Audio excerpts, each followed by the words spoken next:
What is going on YouTube? I'm Dave. That's not Steve. That's Matt Hello. from the Essential Credentials channel on YouTube here.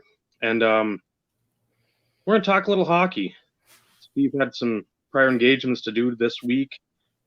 I've been busy. I just came back from my brother's in Appleton, trying to get situated here and work. It's always fun. Work and driving 8 hours. So Oh man. we're just going to do this for about an hour and a half tonight. So I know it'll be easier for everybody to listen to and not the 4-hour marathons I usually do with Steve, which I love, but I know a lot of people don't. That's fine. It's fine. And we're going to talk a little hockey, which it doesn't get brought up nearly enough on the YouTube, Instagram, any of the social media outlets. I know Matt feels that same way. And we're just going to talk cards, and that's about it. Just have fun talking hockey. I was hoping we'd go to Game 7 for tomorrow night. Dallas couldn't pull it off. I'm fine with Tampa winning. I'm hoping Carlos isn't here to give us a thumbs down because I know he's a big Stars fan. But again, Norm Green took the Stars away from Minnesota, so I don't really feel bad when they lose. Yeah, I see Vinny's in here. Vinny, I got a bone to pick with you, man. You know what I mean, too. But yeah, no, I appreciate you being on me, inviting me on here, man. I certainly enjoy talking hockey cards. I don't get a chance to do it too much, obviously because the Essential Credentials podcast is focused on 90s baseball. But I've kind of, I started doing my mail day videos on there, like with a plethora of, different sports and players and things. And I think that's been a lot more fun, kind of like your videos, Dave, before I started getting into hockey, I would enjoy watching, the mail day videos with lots of goalies, and then you'd have some Drew Bledsoe, and then you'd have some Josh Johnson, and you kind of just cover all the bases, and it's probably the most fun I've had doing mail days, rather than just like every week putting up the same thing, which is cool, but I like kind of waiting, and then it's funny. I've really had a lot of fun doing that, and it's been awesome. For anybody that doesn't know, I wasn't collecting hockey prior to COVID, and my A-Rod collection kind of hit a wall because he's only got so many Mariners cards, other than the $1,000+ cards I don't have, and then I started seeing your mail day videos and talking to a guy on Instagram called Batnob Cursive, super cool guy, and it just started all the memories of collecting hockey as a 5 to 10-year-old before I got into baseball came back, and I started diving into the inserts. I bought that, where is it, right back there, that Beckett back there that you told me to buy, and it was just like the rabbit hole opened up and down I went. So there it is. It's never far from my hands. Since we're relative newbies to the actual hardcore collecting of hockey, that's been such a huge tool for us. We can admit that. It's not like, we're smarter than anybody. We knew some stuff about hockey cards. We knew the era that we collected in. Right. We knew the nickel masks were nice cards, the mirror golds, all that stuff. But there's been so much more. I know we both have learned just because of that, what was it, like $10, $11 purchase. And I looked again because I'm like, man, I might want to buy another just to have one. But right. I didn't find them on eBay there. So they must have sold out. That guy must have sold the whole kit and caboodle.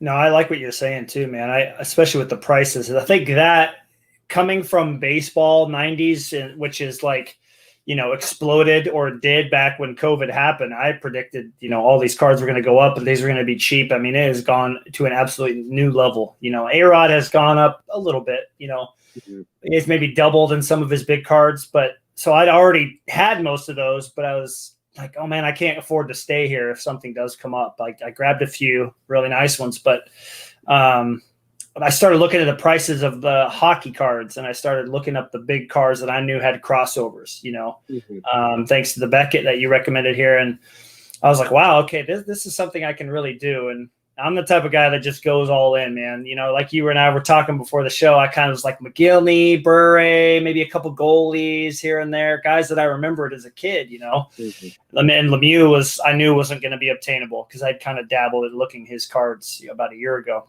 And so I started thinking about who did I like and who did my dad like, because he got me into hockey, and who made it into a lot of insert sets. And Jocelyn Tebow was my guy. You know, he's a young goalie coming in at 18. He's got an amazing set of masks that he wore. He was in a lot of insert sets from those 90s eras and from the 90s era. And I just went for it, man. Down the road I went. And it was fun to just like ask you questions like, what about this card? What's a good price here and there? And once I kind of got dialed in, you know, talking to you and a couple of the guys kind of got that price range dialed in, I could set my expectations for, okay, I can go for all these, and these are the ones that I need to wait to come down on. And I just had a plan of attack and just went for it. And it's been a lot of fun, man. It really has been.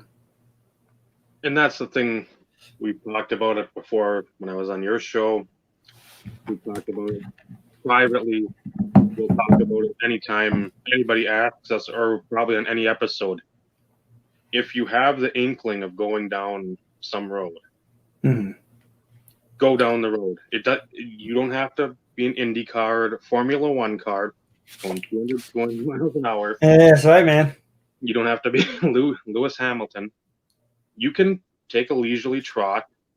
Just look on eBay if there's stuff that looks nice to you. Maybe get it. Ask around. There's a lot of people in this hobby that won't help. We're two people that will. Absolutely. There's a plethora of people out there that will help answer a question. We're not know-it-alls, again, by any means, but we will answer the things, questions, comments. You're like, I don't know, what are the odds on that? You got that Beckett. You say you use it. Yeah. We'll add to that stuff. And I mean, when you start knowing or start figuring out some of these prices, and you're like, okay, I can pay $20 for $15 for a Brodeur Pinnacle Math. Feel comfortable with that. I'm not going to pay $40 because that's maybe a die cut price. But I mean, you start to learn a little bit of the pricing. You're not going to always know it all. But just to get to where you feel comfortable, that's a huge hurdle. I think a lot of people don't want to deal with. They just they want to feel in their comfort zone. And to get out of that, you're going to have so many great experiences with these new collections you can build upon. Right. No, I'm with you on that, man. I think, you know, expectations of collecting is a big deal. I think that's a big reason a lot of people maybe are afraid to jump in, or they jump in and they, you know, they're expecting the hockey market to be just like the baseball market. It's definitely not going to be like the basketball market. Nothing will ever touch that. But, you know, they jump in and again, you know, I'm not going to hate on people, but I think coming in with like an investment mindset, that's why I love collecting hockey, because none of my Tebow collection that I have here and a few behind me over here, none of them I bought with the intention of ever reselling them. Not one, you know, and I think that's one thing I've loved more than anything about hockey, collecting hockey, is every single card that I own of all the goalies and all the Tebows, and my first vintage card, which I think you saw, that none of those have ever been purchased with the intent of reselling them. You know, my Alex Rodriguez collection, I love it to death.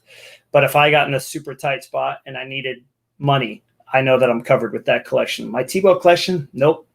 I don't think I don't even think I could get half my money back on it, and that's okay. You know, that's what's been the most enjoyable part of hockey, is there's not one card in there that I bought with the intent of making money off it. So, yeah, that's been the best part, hands down. And that's something you broached upon there, is like the investment. There's certain aspects. Again, Tebow ever going to make the Hall of Fame? No. Nope. Alexander Daigle, one of my collections, going to make it? No. Matt Dumba, unless he strings together about 10 years of 20 goals from a defenseman, he's probably not. But again, if you've got it in your means and you like the card, you're not, again, card poor. Everybody talks about that. That's actually been in this hobby. Don't try to keep up with the Joneses, and don't get yourself card poor, card broke into such a hole that, guess what? This hobby isn't fun anymore, because then guess what? You're not going to come back. And that's why I think a lot of these investors are going to rue the day down the road when the bottom falls out, because a lot of the stuff they're buying, there is not a finite amount of cards. Maybe some of the early, like Panini Prism, silvers, like the Giannis. Yeah. But the current stuff, there is, I mean, there's no cap, it seems, to the stuff that Panini's Right. pressing. And what's at least something that you've got like a Brodeur Untouchables where it's numbered to 1,000. Mm-hmm. Guess what? There's 1,000 of them. So as flashy as it is, as not flashy as it is, you know that there's 1,000 of them. There's not Mm-hmm. blaster boxes at every place that you go to if there was a normal situation. That's where I think that people will rue the day of just dropping tens of thousands on stuff that's not serial numbered or doesn't have a stable print run. And that's when those people are gonna exit our hobby, and we'll still be in it enjoying it. That's a good point. I mean, I had an interesting conversation with, you know him, Batnop's Cursive on Instagram, right? He's got the Slapshot guy. So I had him on here, and you'll love when I bring him on the podcast. He's very insightful, and he brought something that I didn't think about, and that's, all these people buying up all the Lucas and Giannis's and, Connor McDavid's and, whatever. We were talking about Young Guns, for instance, and anybody that collects hockey knows that that's the rookie card to have. And hockey is the only sport where those are more desirable than the rookie patch autos. You look at basketball, and the National Treasure rookie patch auto Zion will be the most expensive card of the year, hands down, right? Like base rookie card, base. Football, same thing, rookie patch auto. Baseball, I would probably say I don't even know. There's some, like Topps does so many different releases. I don't even know where to go, but maybe like a Topps Chrome, like orange refractor auto or a Bowman Chrome refractor auto. Those are pretty desirable. But hockey has these unnumbered rookie cards, and there's probably thousands of them, I would think, that were printed. But they, like the Crosbys, are selling for almost $1,000. The Ovechkins are, the Connor McDavid, and there's tons of them out there. And he brought up that the demand is so high that even though the print runs are ridiculously high, that you can meet that price because so many people want one. And I think that's why you're seeing, all these Giannis's and Lucas and all these cards selling for so much, because people want one and they're out there and they'll pay what they have to get them. And there's never a shortage of them on eBay. And too bad Topps Project didn't turn out that way, because, I've got a pile of those sitting behind me and I'm just like, that was a terrible idea. But so I think that's a big, but when is that going to stop? When is the demand for these cards going to stop? When the demand stops, the prices drop. And hockey, again, I only paid $6.50 for one of my top 3 all-time cards of Tebow. There's only like 400 or 500 of these bad boys, and one hadn't popped up in 3 years. You know what I mean? But it was $6, and that's why hockey is just amazing. You know what I mean? Because I can get more excited about that than a modern player rookie card coming up. And that. Again, that's why hockey is like this perfect sweet spot for me, is that I don't have to break the bank. The cards are amazing. The cards aren't expensive, and there's not too much competition, yet. So anyway, I think that's a big part of it, Dave. I don't think the demand is going to drop off anytime soon. A lot of people are our age-ish and rediscovering their love for collecting cards, and they're just going down the rabbit hole and finding modern cards and just like, cool. I mean, I got the money, let's go. But then they're seeing these Gary V guys, bless his heart. You should invest in these. And that's I just stay away from that, man. That makes collecting bad. I don't enjoy it that way. Yeah. If you want to invest, go for the key rookies that are vintage, the Gretzkys, the Lemieux, the Jordans, the Mantles, Mays, Norris, right, Gibson, Williams. Go for the guys that transcend sport. Absolutely. If you're going for Juan Soto Topps update rookies thinking you're going to have $1 billion in 15, 20 years, go back to 1992 with the Topps Brian Taylor.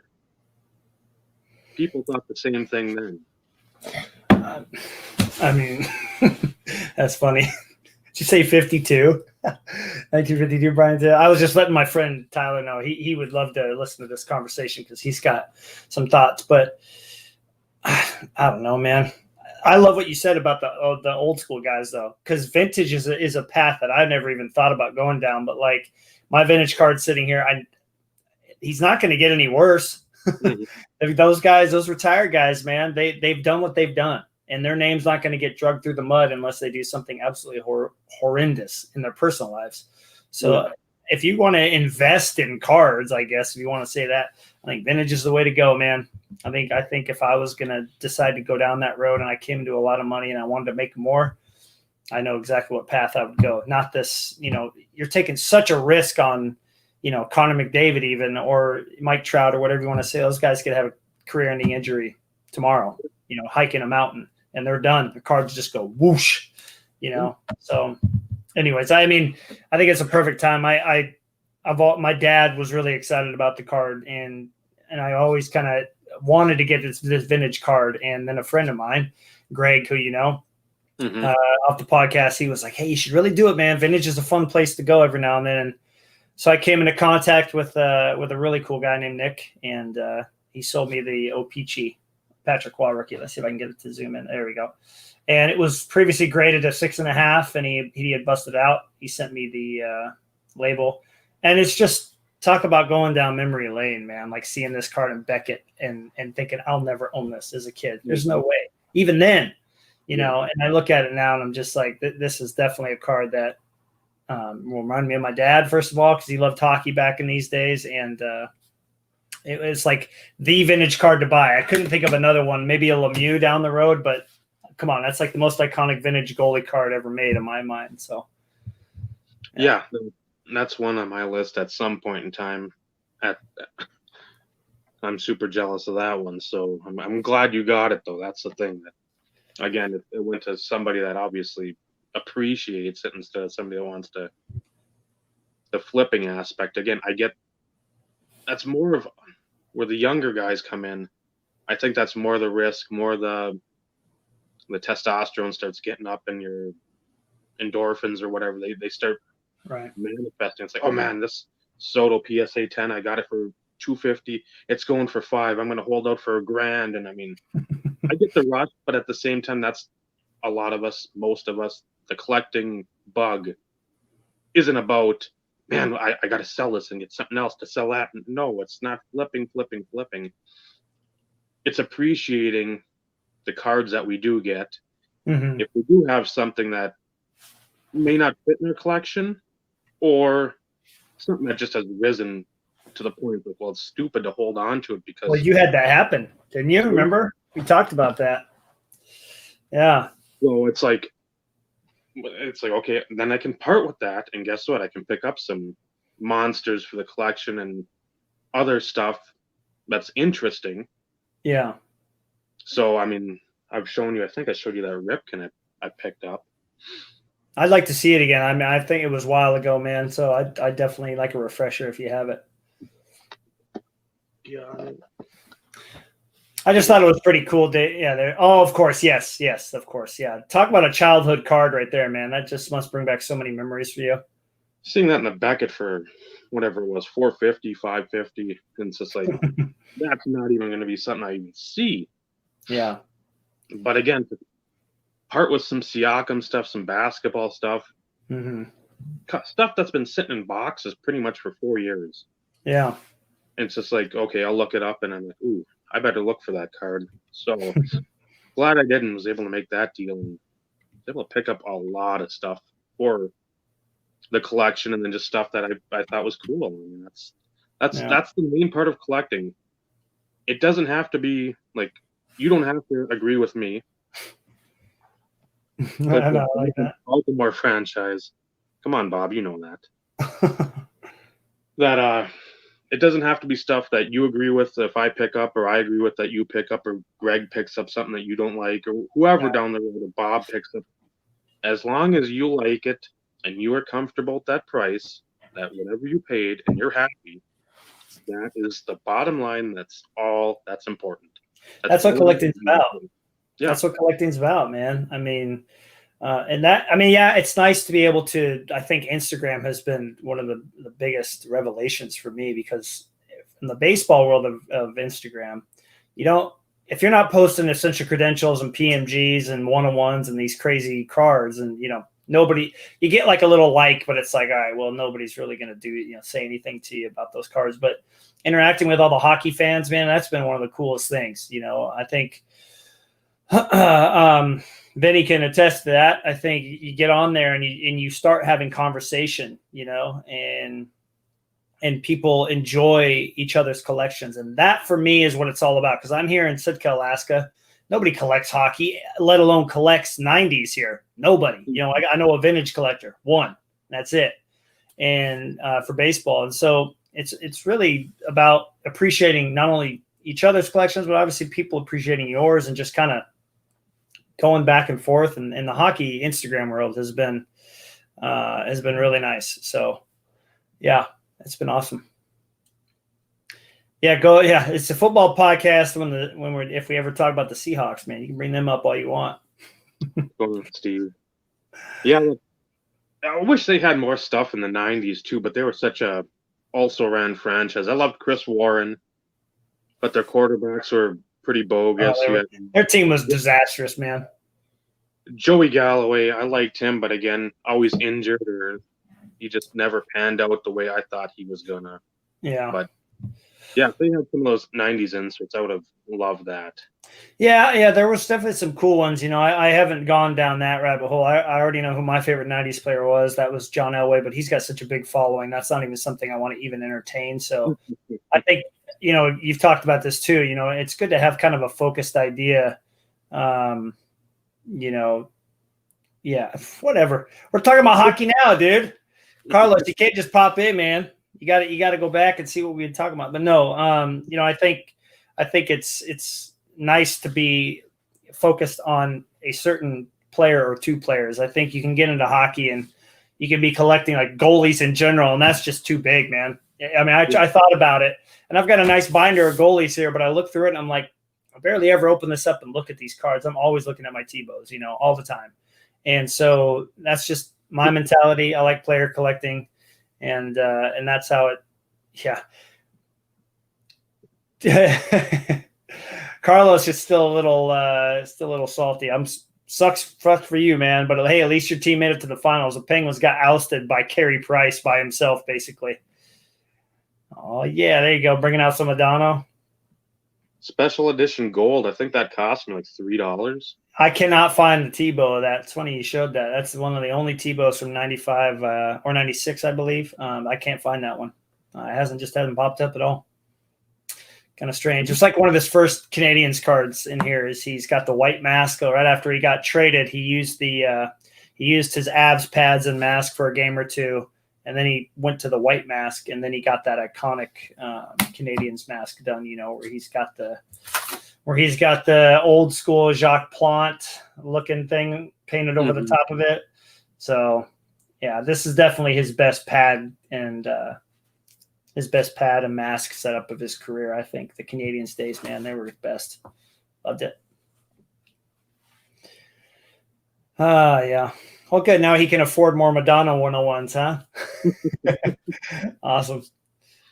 So Dave, what's I'm just kind of curious. I've been following your collection since before I got into hockey, and you've been on the Brodeur and Waugh train, which is, you picked the two best goalies that ever played the game.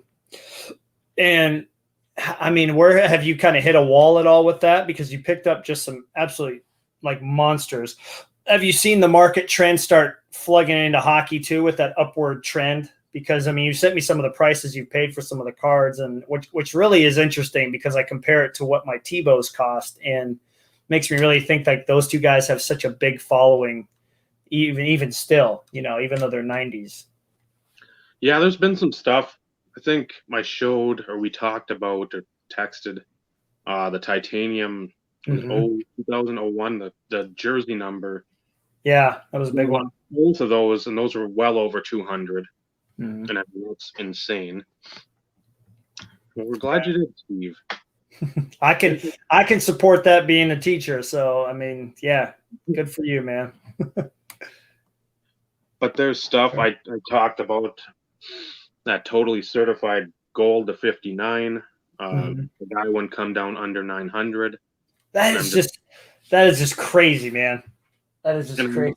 I'm like, I want that card so bad. I came into all this money. I'm like, I can't even bring myself to pay what I did for the Lombardi auto for a Brodeur to 59. I'm like, that's not even something for somebody who wants to pick that card up. That's one of my top two, with the Platinum to 25 Oh, being good the Lord.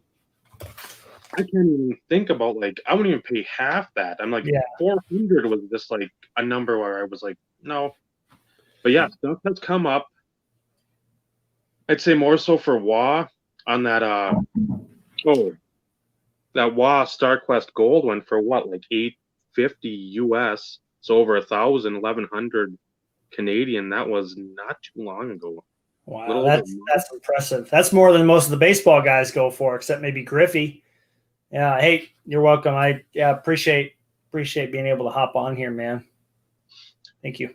It's the WA stuff has come up, and that's why you haven't seen a lot. I've seen on that site I had told you about, Hobby Insider, there's a couple big WA guys on there, and even he's picking up some of the nice stuff. And he's like, I'm getting blown out of the water with some of the other stuff. Mm-hmm. He's like, it's starting to tick up here and there. And again, I think it's just whatever people think is aesthetically appealing, and they're like, well, I'm going to go hard for that because it's cool. I'll go hard for it. It's cool. But yeah, I lost, I don't know how many the other day. It was the Stadium Club Beam team that I don't even know if I've got a copy around here somewhere. Yeah, I was trying to get a boucher of that, and people were outbidding me like crazy. I'm like, gosh, these must be really popular. Holy smokes. I won, I think, 4 or 5. It's Thornton, LeCavalier, maybe? Sakic was the one I don't think I had, and a couple others. But I mean, I just got blasted by everybody. But I mean, these ones were going. Oh, those are beautiful, man. And again, it's not like a super, super limited. It's numbered right to 500. Yep. So I mean, it's not like to 10 or to 100 or to 50. But again, the acetate, the die cut, everything. It just. That's incredible, man. The refractive finish. If Tebow was in that would be a top 10 card for sure. And that was one where I looked at them right away, and I'm like, why are they so much? I really don't get the appeal. Then, again, that's one of the cases, like, let's say you want he's not in there, but like Lemieux. Let's say you wanted him and he was in the set. Right. Get the Boucher. Get Tony Amonte's in the set. Roberts in the set. Well, there's like 2 or 3 other lower tier people. I don't know if Eric Daze is in the set. Get one of those guys that's who is it? Scott Gomez for New Jersey. Alaska. Get him. That's right. That's like $5-6. Get it in your hand. Then you can make that determination and be like, holy crap, this card is insane. Or I feel I wasted $6, but again, it's a cool looking card. I mean, whoever thinks whatever, but right. If you can make that determination with a lower tier player in that set, and you're seeing Waugh, Brodeur, Gretzky, Lemieux, everybody going monster, get one of those low tier players, determine then, and then say, okay, I want to spend that 50 or 60 on Gretzky. I might not want to, but dang, these are cool. You know, that's something that you bring up a good point. And for me, another passion of mine, I'm sure you can see that light back there with it's like one of those, it's made to be like a selfie camera, you know, so it puts like the LED light on you, but without it being blinding. And I use that and I put it right over the top of cards, and something I've really started having a lot of fun. You've seen some of the pictures I've been taking on Instagram. Like, if I can show off just how incredible the card looks without like somebody having it in their hand, which nothing can top that, right? But if I can get close to that, if I can see a card like that you just showed there, the Beam team, I can make that. I should be able to make that determination. You know what I mean? But again, I think when you have a player that you're collecting, when they get into a set like that, then there's no, like, you got to go 100% in. And as much as I wanted the Boucher, I've started getting to a point where, you know, the only Tebow cards that are left, unless it's like a Pacific numbered card out of 100, which I can get those for pretty cheap. I have to kind of make those decisions, you know, where it's like, okay, I got to make sure I save the $20. Like, I was hoping a card would get here today. It's 2001-02 Atomic, I think, Pacific, and it's got the the team logo kind of die cut in it. It's the blue out of 41, and that was like 27 Canadian or something like that. And those kind of cards are the things that I have to start thinking about now. It's like, okay, maybe I don't go out and get any more goalies for a while. Like I think the other day, a guy I used to buy just goalie cards from, he'd always message me on eBay, says, I'll list a bunch of young guns. I'm like, dude, I appreciate that, but I just can't, because I know I'll just buy a bunch of them. And then when that big Tebow comes up, my number one want, and I'm like, oh boy, what am I going to do? Now I got to sell something. I don't want to be in that, that conundrum of thinking, oh, what am I going to get rid of? So I guess it goes back and forth. I certainly am with you. And sometimes I got to live, through others' collections. Like you're putting up all these amazing Waz and Brodeurs. I'm like, yeah, I'd love to have those, but you're doing a good job of helping me out there by seeing some of those, man. Because I would love to own them, I really would, but I think you have to limit yourself at some point, and that's what Tebow's done for me is I can really find that fine line of, because I collect Tyler Glass now too, so I can't just be buying everything at both of them. I have to really, figure it out. So that's what's pretty much good for me. I don't really have anyone active anymore. I mean, nobody's actively playing or pursuing anything where I can just go back and Johnson, I'll pick up something. Jason Amaro will pick a Northcutt I didn't have popped a couple weeks ago. Again, $1, but one I've never seen. Yeah. But then I can go back and I can just sit there and be like, okay, I know what I'm looking for. If it pops up, I've still got stuff I can sell that I don't care about baseball wise. I mean, I got Tatis Jr. stuff. I got Vlad Jr. stuff. I got that stuff where I don't have much into it. I can move it. Right. So the rookies. Bob will be happy with. Well, is Bob in Tampa? He's Pittsburgh, but he likes both of them. He's sort of like nice. That's his American League team, because Pittsburgh gets rid of all their nice talent. I know. Glad they did. I mean, he looks way better in that Rays uniform than he did in that Pittsburgh uniform, but they also kind of held him back, dude. He got to Tampa, and they're like, no, you go back to doing you, and he is absolutely filthy. Best curveball in the game, hands down. He's a bigger Meadows fan, but yeah, they fleeced him on that trade. Yeah, they did. Chris Archer's terrible. He hasn't been doing well. That was atrocious, but yeah, I can go back. I know what I've got. I know my main wants. I hope they come up, but at the same time, the guy in Czech Republic, I don't think he put anything up for a while, because I had messaged him. I said, "Are you going to put anything up? Because I need to slot away some funds just for whatever you're throwing up." Yeah, right. If I would have known the prices in June with some of those, the Black Diamond Quad, that Emerald, I think, I don't know if baseball had them, but I know football had the 98, whereas the Quad Diamond, the Emerald. Oh, yeah. To 100 for for hockey.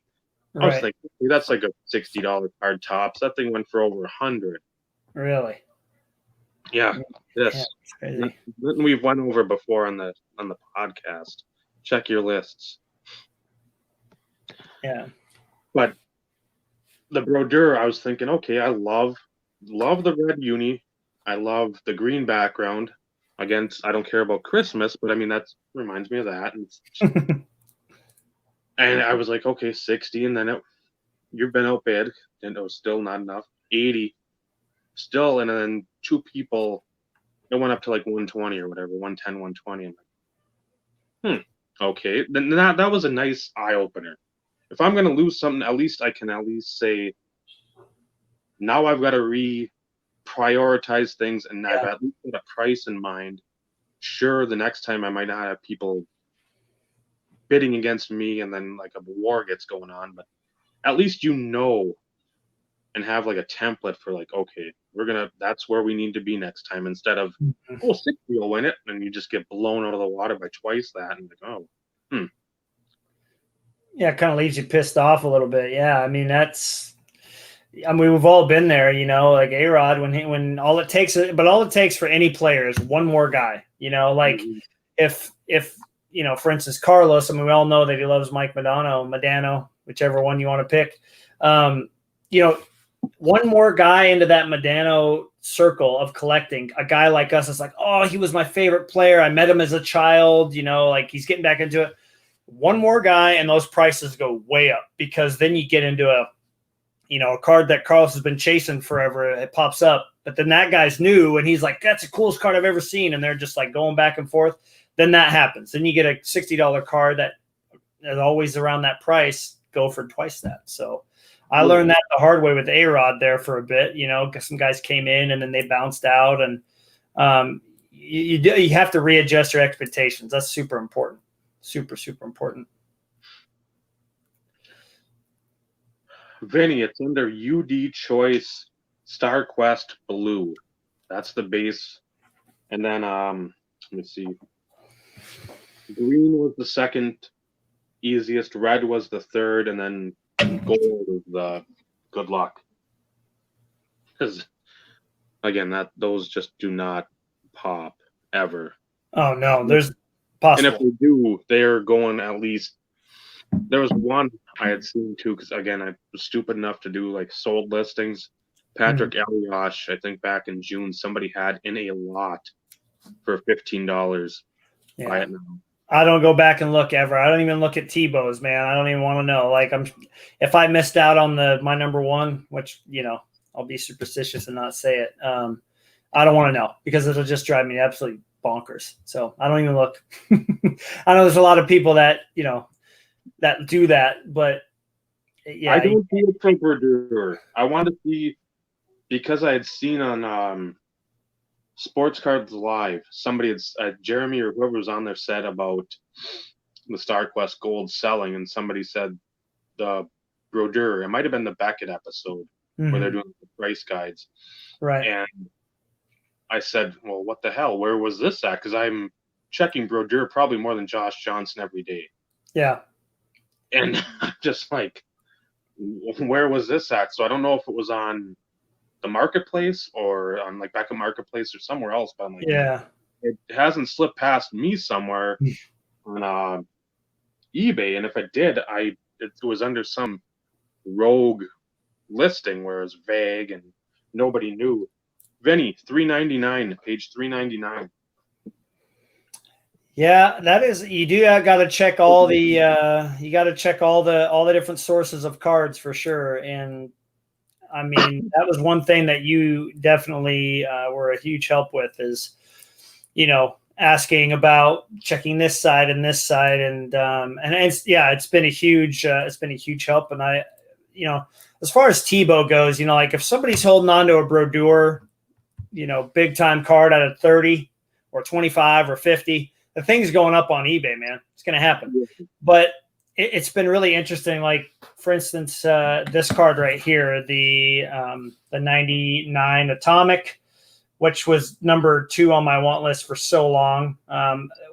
Just so beautiful, man. Just freaking awesome. The guy that listed this, Nick, he gets his dad's collection and he lists the card, and he basically says, yeah, it's been sitting in a box for 15 years.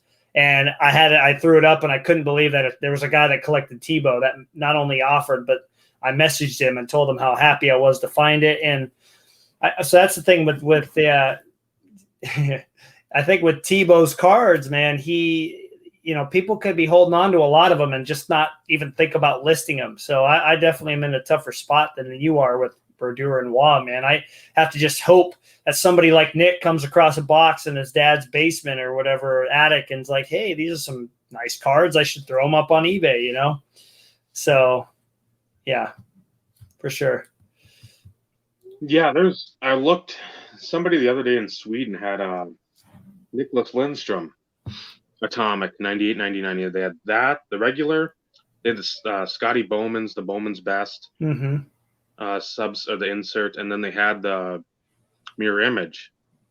So I'm like, I want to look at that mirror image. I want to see where those go, because I know baseball wise, the guy that used to live here lives out in Seattle now, collected Grieve, but he only collected Grieve up until 98. So guess what? Grieve on the 98 Bowman's Best mirror image, he's got Griffey. Yeah, it's impossible. You never get that card. You never. He'd buy Bowman's Best 98 boxes, and he pulled the refractor of Grieve and Griffey. Wow, man. Nuts. He came in because I think he got it at lunch. We worked at the city, and then he came in. He's like, "You won't even believe what I pulled." And he showed him, like, no way. How you always find that golden horseshoe, and he's like, if I could find the atomic, I'd be a lot better. But yeah, there's but the big name guys are the people that are like, okay, if I just go into Wikipedia, who the hell's Martin Brodeur? I don't know this guy. And they look, oh, over 700 wins, Stanley Cup, Vezina's. Mm-hmm. Okay, this guy obviously is pretty good, Hall of Fame. They go to Jocelyn Thibault, no disrespect. Decent player. Nothing. Yeah. But it's like, well, if I got Brodeur here, I can probably list that, and not going to do me any good sitting around. But if I list Thibault, I don't know. Even though I look at completed listings, I'm like, $20, $25, $15. Yeah. Is it worth my time? Do I really care that much about that? A lot of people do, but a lot of people will be like, He literally gets, if I'm going to say on average, like half a dozen new cards listed a day, and most of them are the same ones that keep getting relisted over and over again. So, my heart skips a beat when I see like 5 or 6 go up from the same guy, thinking, oh man, he might have, And so I guess my biggest thing is I have to wait for set collectors and things to list cards. I mean, most of my collection that I have here, I think like 90% of it was probably sitting on eBay for months and years and whatever. And I just came and cleaned up, And so now when a new one gets listed, I'm very excited. And I try to make a very healthy offer on them. So, that way people don't think that I'm trying to lowball or anything. And I think I pay quite well for his cards. Again, there's no real gauge on Thibault cards. I just kind of go from what, I know what your guys are selling for, Roy and Brodeur, and then how much I want it. And just, you've always said, if you have the money to go for it, don't try to be skimpy on it, Yeah, Hasek, that was one I went after for that Beam team, and I think he went for like $47. Oh yeah, he's super popular still, which is great because he's right below. You got Brodeur, Waugh Brodeur, whichever order, and then he's right in there, man. He was absolutely fantastic. Didn't he win the MVP 2 years as a goalie?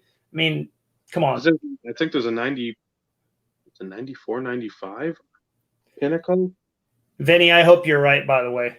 That would make me so happy because I'm a big Tristan Jarry fan. I know Dave knows this. And if the Flower came back as like a 1A option, that would make my heart so happy. It was like when D Wade came back to the Heat. It just needed to happen, and they need to bring Fleury back and trade Matt Murray off to who cares where. He'll go to Edmonton and I'll be stuck with him there. No, he'll go to Minnesota and you can go watch him play. I don't think they will. They're like I've showed you too. I think they're going to trade Dumba. I don't know when. I just don't know. But they just signed Brodin for like a 4-year deal, and Dumba's got I think like a $6.5 million cap hit over the next 5-6 years. Yeah. So, and then you've got Suter. So you've got 3 defensemen that are making. And then Jared Spurgeon. So you got 4 defensemen that are making good money. Somebody's got to go for some sort of skill position, forward or center. I mean, they need somebody up there. That's a really good question, man. I think both of our teams are looking at doing that too, because the Penguins have got these stars that are aging. And if I was going to make a bold prediction that probably won't happen, I would say that Malkin gets traded before the season starts. And I say that because you can't get rid of Crosby. He was like the savior when he came in. The dude needs to retire as a Penguin like Lemieux. There's no way he can go. But as good as Malkin has been, if you watched him in the playoffs, he was horrible. He was absolutely horrible. And that whole team was, minus Jarry in his one game, and Crosby was decent. But I wouldn't be interested. I mean, you got big cap hits on a team like that, and there's a chance to get young talent. And even if you struggle for a year coming out, you might be able to get somebody down the road, be able to afford a rising young star and build a team around him. But we'll see. I really want them to keep Jari. And I know Vinny said the Krakens, no, please don't. Me and my dad are so excited. He's in Seattle, and we're so excited to go watch hockey again. I've looked at all the potential guys they could pick up. Jari, of course, was one of them, but then I want him to stay with Pittsburgh. So I'm hoping they get like a Jake Allen or, maybe somebody get like a Pekka Rinne and then get a really young goaltender out of the draft or somebody like 1920 and bring them up and have Pekka start most of the games. We'll see. I'm really excited for the Krakens, dude. I'm so stoked. Go down to Seattle and watch some games. It's going to be amazing. It's going to be fun. I'm going to wonder how they do any realignment too. That's always the interesting thing. Mm-hmm. Especially on that West Coast, you want to keep sort of those Canadian teams in the same division. You don't want to ruffle them up.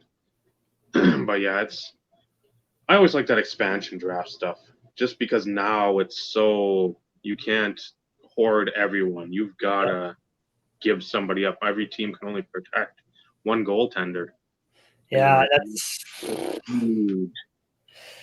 Yeah, that's going to make things interesting. That's why I kind of felt like, when I was looking at all these, that would be a fun episode to do in a year from now, maybe a little less, 11 months from now is come on 3 or 4 of us and talk about our predictions because the draft will be coming up is where they're going to go. I always thought looking at all the available players that, I've always liked Pekka Rinne. He's 38, 39 years old, something like that. To get a guy, an older goaltender that can, bring a couple of youngsters along would be really cool. And a guy that people know in the, around the league and that people will, getting some players that people recognize in Seattle because they don't have much of a hockey following yet. I think that would really lend itself to lots of fans showing up. So hopefully they go down that route. They better not get Matt Murray. That will literally trigger me. I won't buy it because I'm going to buy the jersey of the first goalie for their team. But if it's him, I'm not going to do it. I just don't. I'm not a fan. I can't do it, man. He did great for us in the playoffs. Don't get me wrong, but he doesn't impress me. So, yeah. Anyways, I don't know. We'll have to see what happens. But that'll be a lot of fun when that draft hits, man. It's going to be. Look at how Vegas has done, man. I know they didn't win the cup, but they sure have done good the 3 years they've been around. Holy moly. And that's too bad it wasn't this year that Seattle was coming in because King Henrik, he got bought out or he's going to get bought out by the Rangers. So that'd be perfect for him. Sign right there, couple-year deal and be a bridge to somebody else. But yeah, they got lucky. Vegas got lucky with Fleury. He sort of wore his welcome in Pittsburgh. I get it. But at the same time, it's there's still a little tread on that tire, and you saw it. He was able to do well, and he did amazing. The hell out of pretty much any and everyone that it's Vegas, Stanley Cup Finals, and what? So, right. Again, it's changed a lot from where you're just picking quadruple A players for baseball or just the trash off the heap for basketball, and same with hockey. You didn't have when Columbus and Minnesota came in, there wasn't much there. There's a lot. Wes Walls, I think, was the biggest guy that Minnesota got from the veteran department, and he wasn't anything before that. He's like a third-line center. No, it's a lot different now. You're right. It's crazy how good the team was. I didn't know. That's how I understood how it worked, Dave, is when you saw how good Vegas was, you're like, wait, what's going on here? And I think that gets me to think there's a lot of good players on teams that just that are sitting on the fourth line that just don't get the burn.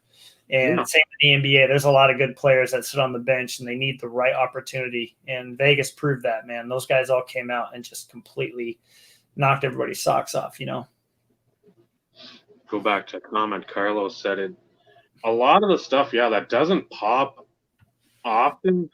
That's where I'm not saying you're going into it blind because you can sort of have a idea of where it's going to go just off of other.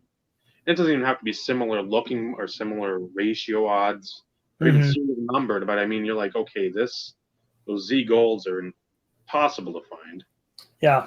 So, okay, maybe like the Mirror Gold, 96, 97. You're looking, okay, maybe that, the Atomic to 100, or because it's like you don't see that pop up. You're like, okay, trying to apples, oranges, and grapes, trying to figure out all that stuff. But in the end, you just, again, go with what you're comfortable with. And even then, you might be like, ugh, if I haven't seen this and I've collected Lindstrom for 7, 8 years, I'm going You to got have to to go for get it. $300 bid on there just to make sure I get it because I don't know if I'm going to see it again, even with the Right. dinged corner. No, you're absolutely right, man. I think again, that's where the friends of the hobby come into play. I've got you and Carlos, Vinny and Batnob Cursive and Nick. Guys that have been collecting a long time. I say, hey, this Tebow just popped up, and I mean by now I kind of have a pretty good, what is it? A pretty good read on what like that Z Gold. I mean that's number 2 on my want list for a reason.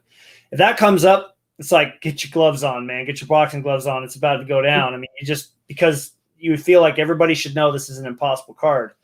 But there's certain cards that pop up where I'm like, wait, at the beginning when I was getting into, I'm like, how much should I really, because you talked about, I mean, you kind of proved my point. This one right here, the gold, the certified gold. I mean, this is out of 59, right? So I see this card, and then the mirror gold, which I thought was should have been more expensive. And my first Tebow I ever bought when I got back was this, the mirror gold BGS 9. This was $15. I'm like, okay, hold on a second here. Well, if that was only $15, then the other one out of 59, which has a higher print run, technically, this shouldn't be 60. But I asked you, and I said, this guy said he's going to list the card if I don't buy it. And you're like, yeah, 60 is a good deal. And then you're telling me that the Brodeur is listed for 900 best offer. I'm like, well, that was 1100. 1100. He's like, I bought it for 12 and I'll give it to you for 9. I'm like, you're a used car salesman. Please move along. I'm like, no. He bought it for $1,200. Is that how much those used to go for? And that's the thing. I can imagine that going for that much. I don't know, in his prime. But now, I don't know. Again, if money was no question, maybe. But again, even with a windfall of money, I'm like, I can't. If it's the 1 to 25, I would have been tempted. Oh, for sure. Yeah. Because again, that stuff, I've seen that WA that was listed, I think PSA 9. I think that's been up forever for like $24.99. And I'm like, if I can just get the Brodeur, I can be happy. I'll still go for the stuff, but that one's the top of the mountain. That's the flag on the top. But it's not something where I'm super tempted eventually when everything gets back to normal. We'll go to one of those expos up in Toronto. Like it's basically the national, not for hockey cards, but it's a ton more hockey centric than the one in the States. So that would be fun. Even if I go up there and find stuff that I think is cool, right? It's a win-win, and maybe network and hey, this guy used to collect Brodeur. Maybe he's got something. He hasn't looked in 10 years, 15 years. Yeah. The case may be. Yeah, that's a good point. I mean, it's yeah, you never know where you're going to find cards too, man. That's the thing. And you never know what you're willing to do to get them. We talked about the prismatic auto that came in and how tough those are. And I took 3 months plus to come from ComC because it came from Canada. It was like stored offsite in Canada, and it came. We had to get to them, and they had to ship it to me. Like just knowing that it was going to take 3 months. But then again, this is one of those cards where you'll probably never see another one, even though they're out of 100. They're just impossible to find. And so we definitely have had to, really rely on the networking and investigative mode that we can go to find some of these cards. And it makes it fun though, right? It makes it fun when it finally, finally get those in hand, right? Because then you can really sit back and appreciate just how much work it took to get some of those cards, and like I finally won one after losing 3 or something like that. That adds to it as well. Yeah, there's been things I've lost mostly from that Czech Republic guy. Or I didn't think like that one the 96, 97 score, the dealer's artist proof. Oh yeah, you were the one telling me this is going for this much. Go buy the Tebow right now. Yep. I remember that. Yeah, that went for over $100, didn't it? That's a score artist proof based off of the Golden Blades. You could scratch the back. It was like sort of like the old Tops, like little insert that you could scratch and like play a little game. Right. And I think it said like a dealer's winner, something like that. Again, Carlos will probably know a little more on that. And there wasn't a ton of them out there because I think you had to give it to a dealer to send it in and then get it back. Yeah, let me find it here. I have them. Here we go. Here it is. Because that was another one where you're thinking, okay, it's an artist proof. If it's up to like 60 or 70, I'm whatever. That you don't see it, and then it went for well over 100. And I'm like, oh, okay, another one I'm gonna have to earmark for a trendy day. So you're telling me I have a Golden Blades in my binder, but you're telling me that the let's see if I can get it, the dealer's choice. You had to send a card from a dealer to score and get it back, right? I think on the back of like the regular Golden Blades, there's like it looks like a little code area there. Right. I think that, and I think it was like a winner. I think it said winner. I think my Golden Blades is unscratched in here, and I'm going to leave it that way. I think for me, I'd like to keep some of that stuff intact, but here it is. Yeah, from what it says here, another parallel to the score set, these cards, and talking about the dealer's choice artist proofs, these cards were sent to dealers whose customers pulled winning Golden Blades cards. The dealer mailed in the winning card and was given 2 cards in exchange. The customer received the special artist proof while the dealer received this version, being the dealer's artist proof. Identical to the artist proofs, only the words dealer's choice were added. Okay, well, it's a 100-time multiplier. But if you think, well, nobody even knew probably to scratch off that thing on the Golden Blade. Hold on, there's not really a scratch off. Look, it's a code. Yeah, it's like whatever code is there. Because I think if it was like it said instant win, okay, because the decoder would say, all right, so my only other question for this card is this. If I'm correct, when I was doing my entire collection on Trading Card Database, there is a Golden Blades, which is like a canvasy type feel. This card is a Golden Blades artist proof, which I don't have yet. And then there was also the dealer's choice, which doesn't have that card stock. It's like a smooth card stock. So you get both of those back, correct? Yep. Well, that's awesome. The artist proof is just like the regular 97 white border baseball artist proof. It just has a little circle, like it has the same feel as the Golden Blades, though, right? Because then there's also a regular artist proof, like the one that it's in there in the box, right? So there was 2 artist proofs. Okay, got it. Well, that makes sense. So yeah, it's awesome. It's a lot to take in too, if you weren't heavy into hockey at the time. We picked up stuff, both of us did, but I mean, we weren't just, well, we go to the store. We got to pick up all the Pinnacle. We got to go to the local hobby shop. They're Select certified. Give me a box. I wish we could go back with the funds that we have now and go back and experience what that was like. Yeah, you see what I'm saying? Like the nostalgic part of me totally missed out, man. Because when that set came out, I went straight into baseball, man. I saw the Mile My video on VHS of the Mariners, and I was like Joey Cora, Alex Rodriguez, Griffey. I was just all in, that was it.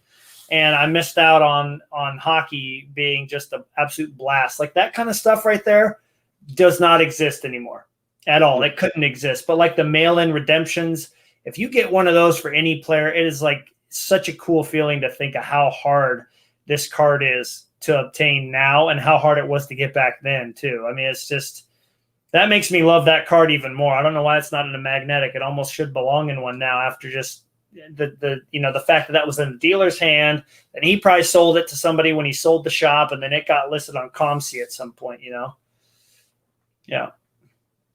That And that's the thing where if you look on eBay, you look on comps, you can find, again, you're not finding superstars, but you're finding players that maybe the names reckon or ring a bell, $4 or $5 for that. Mm-hmm. I don't know why all of them aren't wiped out. Just because, again, it's not like, okay, football, baseball, basketball, the collector's choice, you crash the game. Yeah. Those are pretty easy to get. Those are what, 1 in 10, 1 in 12 packs. Couple few a box. Sent it off, and it was a generic, pretty much set, or the predictors, same Yeah. thing. Yep. It wasn't. This was something. Probably half the people, if you didn't do anything with score that year for hockey, it's like, oh, here's a cool parallel, whatever, and that was it. It's like, oh, it's like a matte finish or like a older style finish. Right. That. And those, I think those things should be so much more valuable, not because, oh, they're aesthetically appealing or it's fancy die cut technology. It's because nobody knew about them probably then.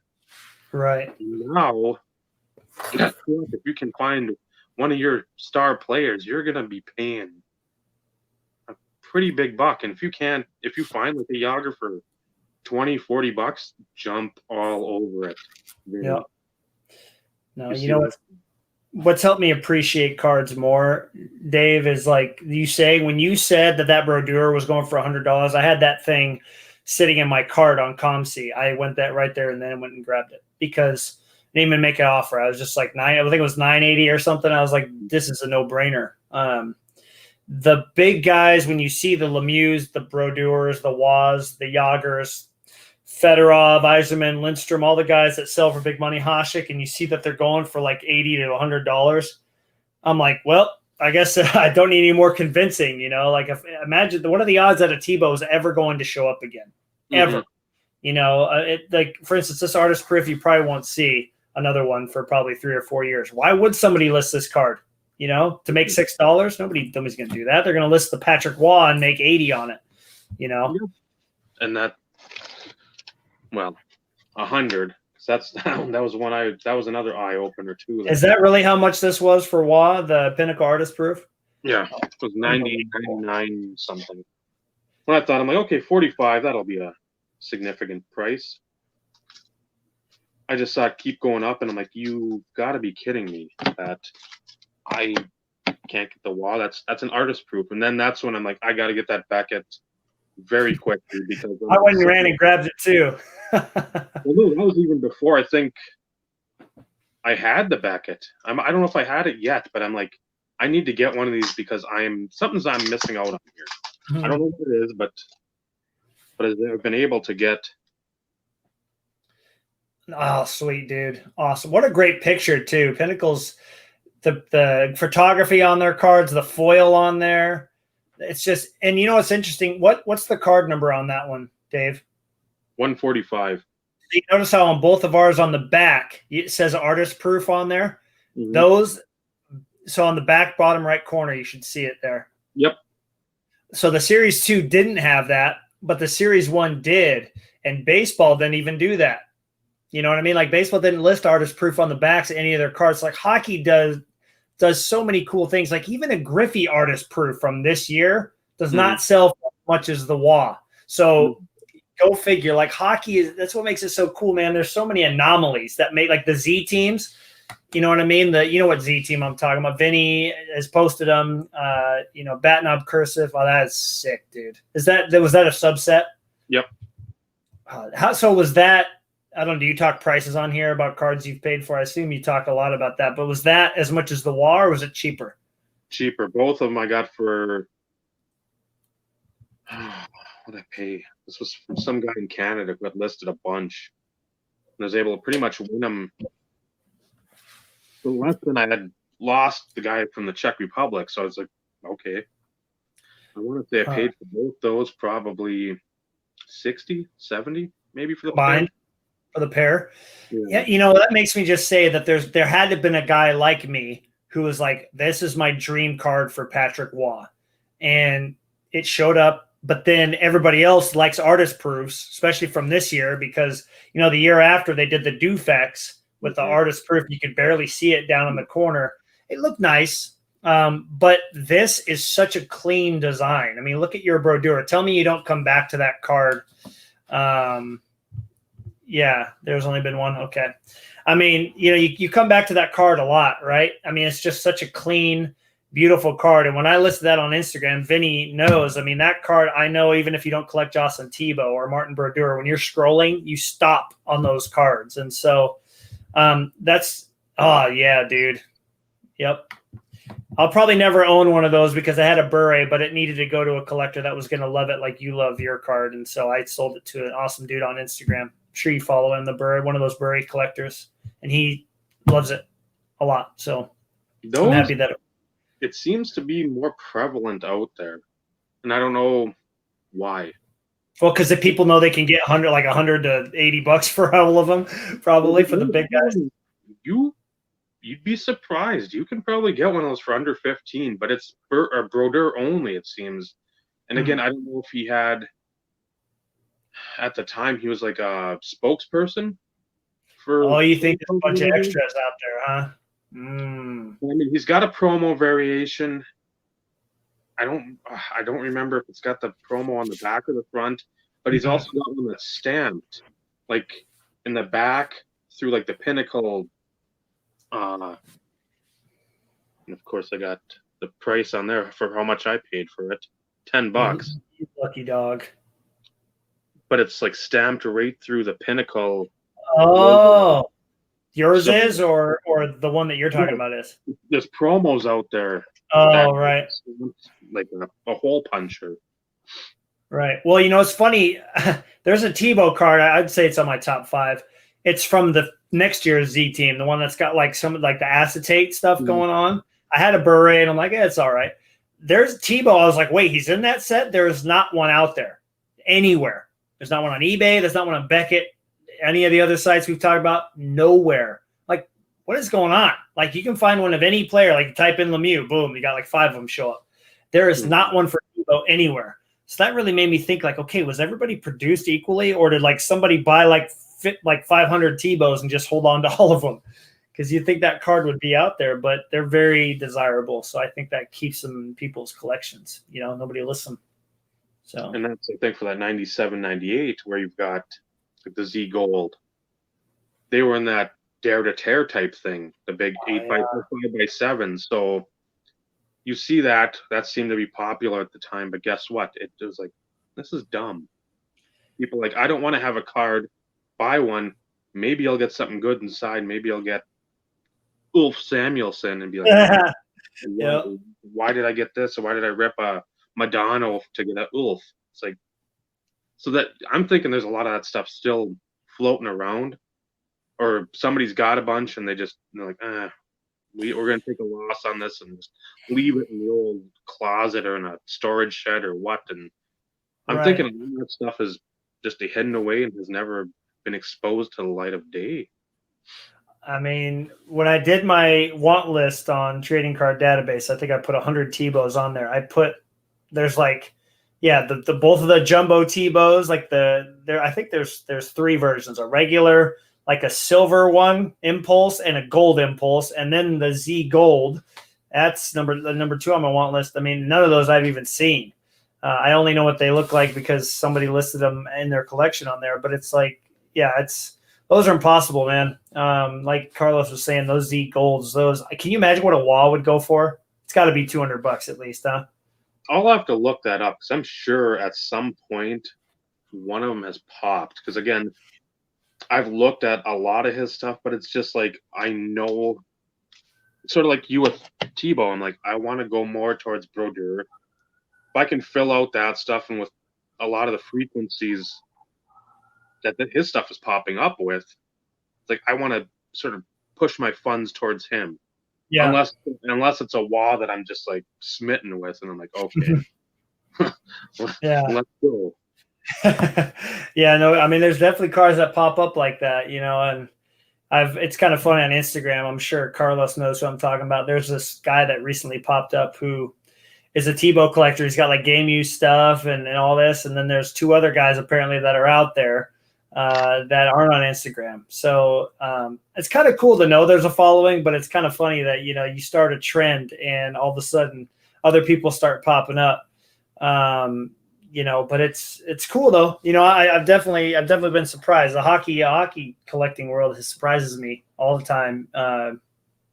Doesn't fail to stop surprising me, but I think the people have been, you know, outwardly friendly way more than I could have ever expected. And you know, I keep thinking to myself, there's about 15, 20 guys on Instagram and then you that I've met on YouTube that I'd love to go to a hockey show, like a Canada card show with, and just like just relive the days of when I was a kid and I went to card shows with my dad at a young age, and all they had was hockey and you could just get it anywhere. It was awesome, man.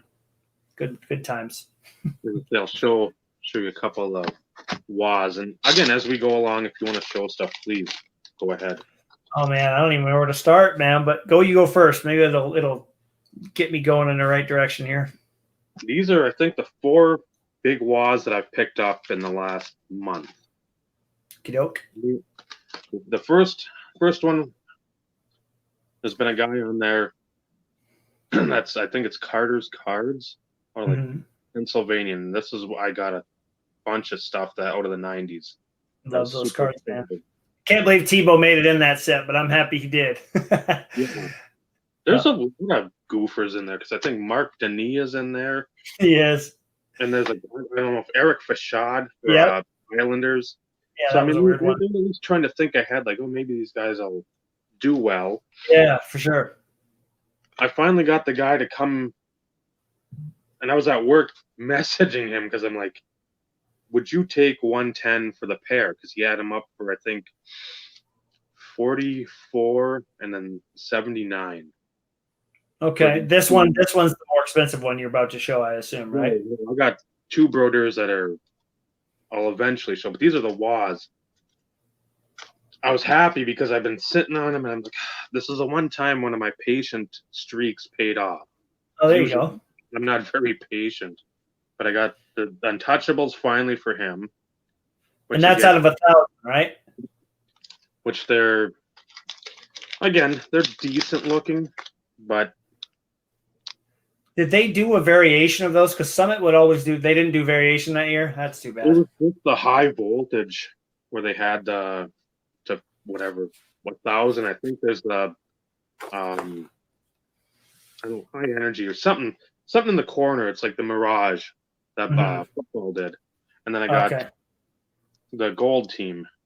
Oh man! Now, did they do a mirror of those too? By the way, like baseball. Oh man, that thing's got to be at least $1,500. Like if it ever shows up, because those are just like most stunning cards ever created. And this one's out of 300, but it just. Oh, that's sick, dude!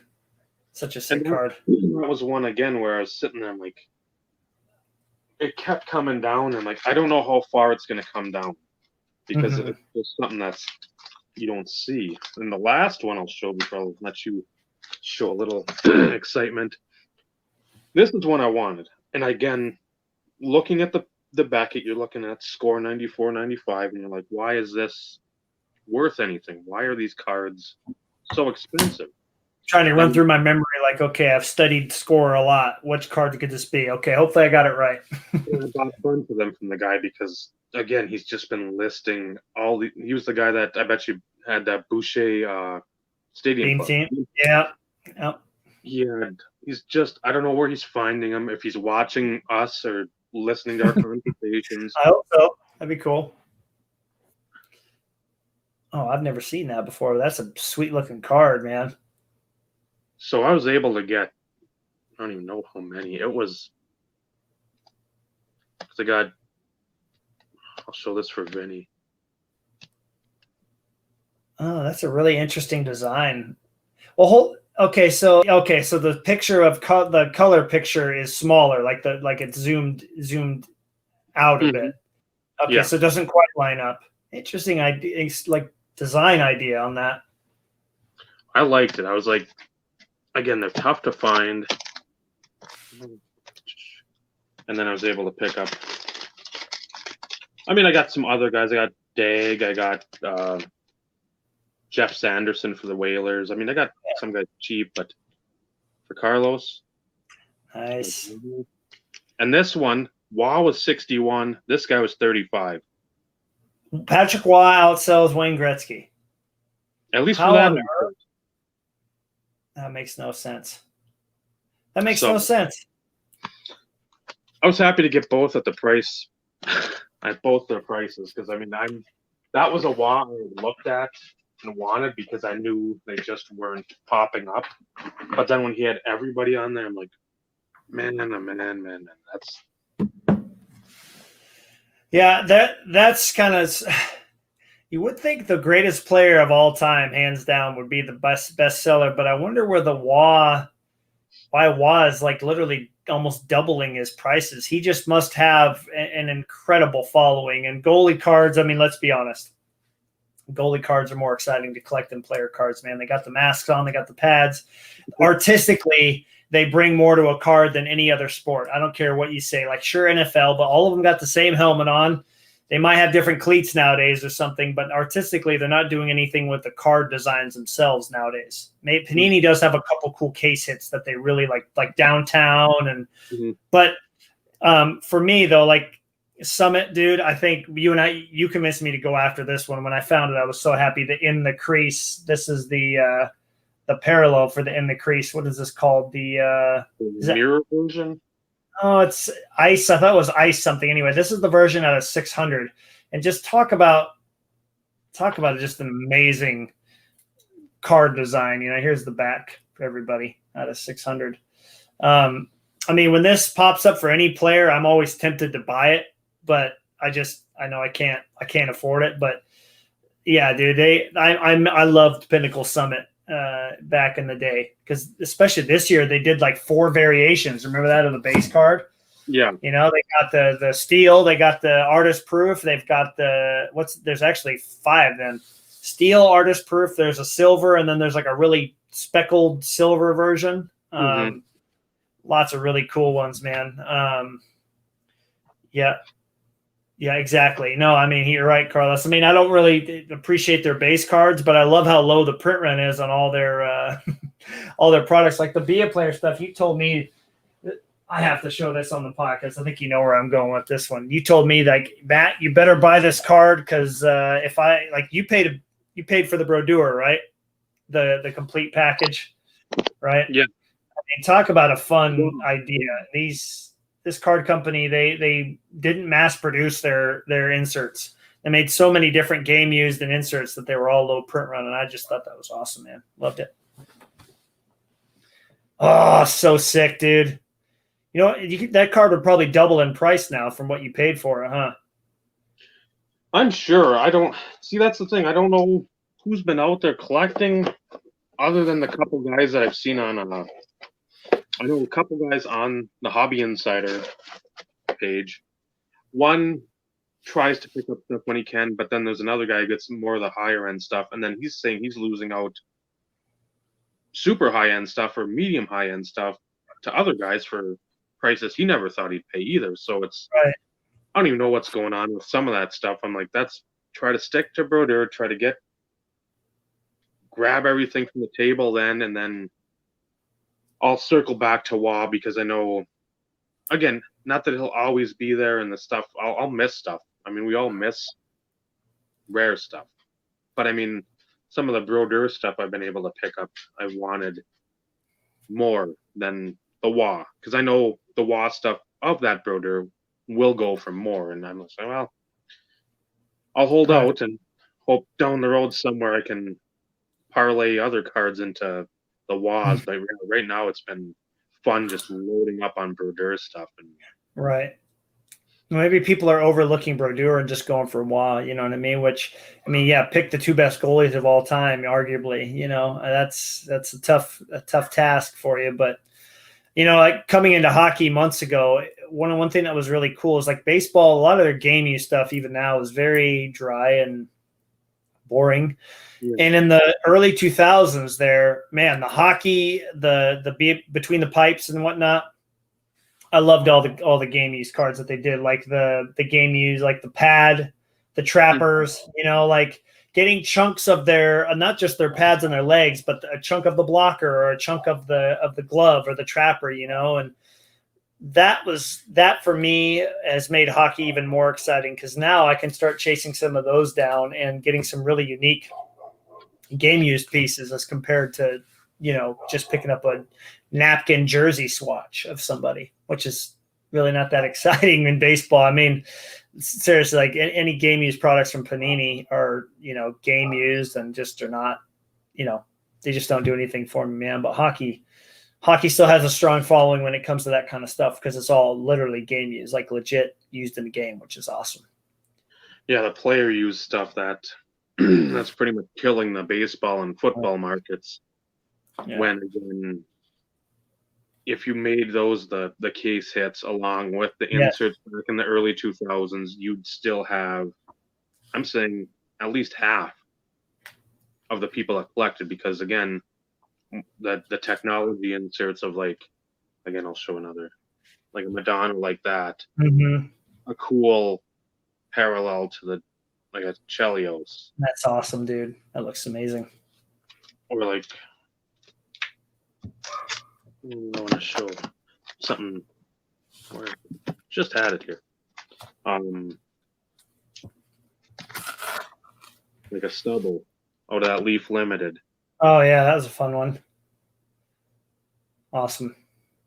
So stuff like that, that's cool. And I mean, just sort of quirky and goofy or whatever, but you have that stuff complementing the game used instead of the game used just being pushed down everybody's throat. And I got a jersey card. Well, a year later, guess what? Every pack has a jersey card. Yeah. How awesome is that now? Right. No, well, I mean, you hit it right on the head, man. I would actually, I have a baseball connection to this that I think was a reason this set was so successful. Anybody that knows anything about modern baseball, I know that you've probably seen it in my last mail day video, was what Topps did with the finest flashback set from this year, the 93 flashbacks. In my opinion, I think that's the best thing they've ever done in the last 15 years. And the reason is, not only did they bring back a set that people knew from their childhood, but like you get one refractor per box and one gold refractor per box. That's it. That's all that's guaranteed. 2 hits, 2. And a box, and those boxes were ridiculous. But then that also makes them more collectible. So honestly, man, like, I would love to see more products go down that path. There's more value to the base cards that way. There's more value to when you do get an insert, even if it's just a refractor. And I think that that's something I would love to see hockey do, go to this, like, for instance, I mean, I have to show this card because I think it's one of the best parallels that's ever been made, was the Donruss stamp of approval. I think doing something really cool like this for a base card parallel and making it 1 per box, right? Yeah. Just 1. And having it be the only parallel would sure bring people into a product a lot more than having, oh, dude, like, tell me that's not a card that you like coming back to.